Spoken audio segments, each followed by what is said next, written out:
addamkutini ilkaan qarani yaani gadodbooni wacabbarani wacaniirto addamkutini iddin saraammoof galaana bidda adeemsa naannoo wawwaanaaf gaddaa irraa luboomsuuf samii gadi buutee naan bilisoomsuuf ofii kee duutee iddin saraammoof galaana biddaa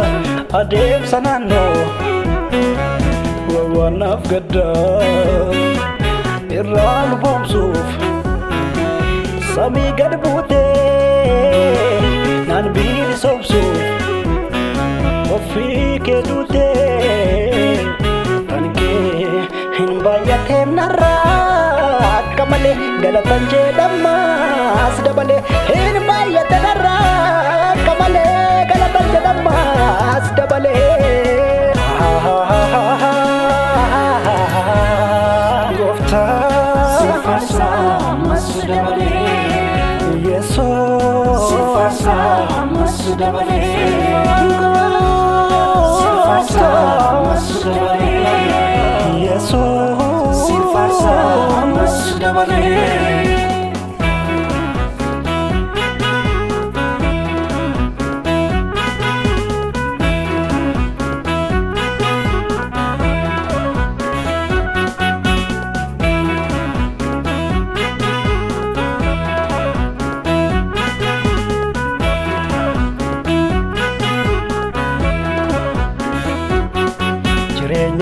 abdaatteen tola kennaa koo lubbuu arjoomtee abdiin eeguun qabuun silaa fayyuun koo kanaarra goomtee hiyyeessi eessaa fidee qala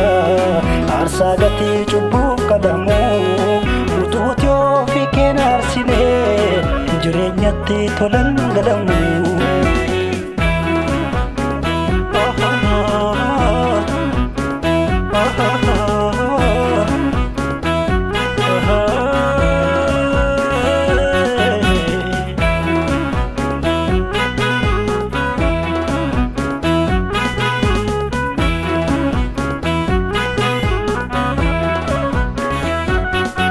abidda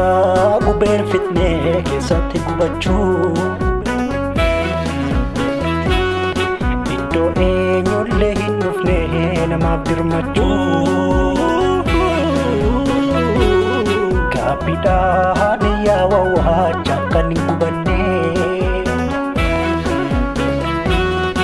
na barsiistee karaa sirrii akkan hin banne abidda gubeen fitnee keessatti gubachuu fayyuun koo si taanaan malee koo kamera baagalee iddoo eenyullee hin dhufne namaaf dirmachuu fayyuun koo si taanaan malee koo kamera baagalee gaabbiidhaan yaawaacha kan nuubanne koo si taanaan malee abarsiiste karaa sirrii akkan hin banne fayyuun koo si taanaan malee kamera baagalee